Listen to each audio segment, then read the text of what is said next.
Ito na ang ating Tanong Bayong. Ready na kasi siya, yung ating mga kapatid. Dahil sa kanilang mga issue sa buhay na itatry natin i-resolve. So meron tayong 3 envelopes. Pero isa lang ang babasahin muna natin dahil 8:23 na. Sabi, nakwa! Si Imbier ng Berna. So ano na, Imbernadette ka, ganon.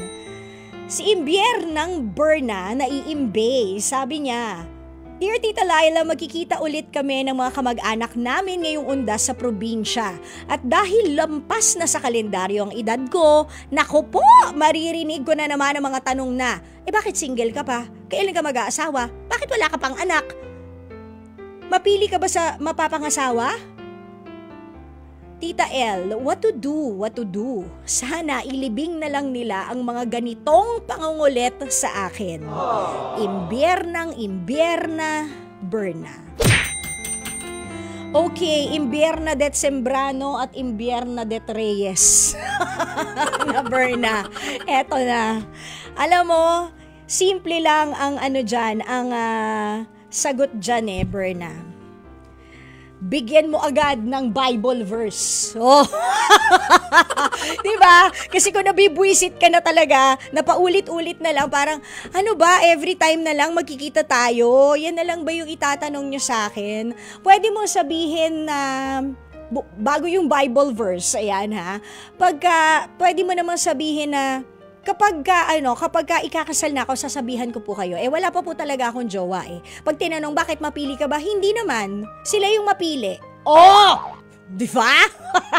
Hindi naman, sila yung mapili. Oh, ganun. Tapos pag talagang if all else fails, dahil syempre ayaw naman nating ma-offend yung ating mga tita, tito, or yung ibang mga elders because minsan they can't take it. Alam nyo yun? And of course, we still have to respect them. Diba? Berna. Imbernadette. Diba? Bigyan mo agad ng Bible verse. Sabihin mo, auntie, ayan, auntie, diba nga, sabi ng Isaiah 60:22, when the time is right, I, the Lord, will make it happen. Oh, ganon! Yun ang tamang sagot. Oh, hindi ba?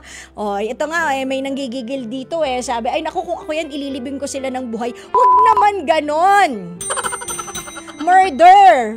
Ang tawag doon, Oo. So, anyways. Bawal yan. Tama, bawal yon. So, yun. Bigyan mo ng Bible verse. Banatan mo ng isang Isaiah 60:22.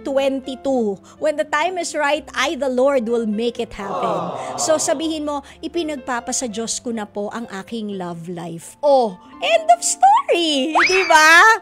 No, next topic. Ganon. O kaya sabay talikod. Ay, sandali lang po, nagre-ring yung phone ko. Baka jowa ko na to. Tas hello, ganon kunwari. Tas laya. So, walk out. At least hindi mo sila binastos. Hindi ba? Ano pa rin, kahit naiinis ka na, they're still your elders. So, we have to learn to, kahit naiinis ka na, tayo na lang ang umintindi sa kanila. Mga kapatid! Dito tayo sa totoo. Yan yun yung boses. Pagbigyan nyo na, minsan lang naman yan. Siyempre, dito tayo sa True FM, hindi ba? Like, share, subscribe, follow ang ating mga social media accounts, ha?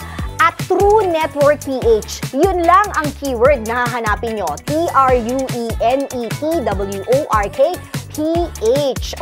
Like, share, follow, subscribe para bongga talagang level sa atin. Sa FB, sa IG, sa X na dating Twitter, sa YouTube and TikTok, pati na rin sa mga podcast.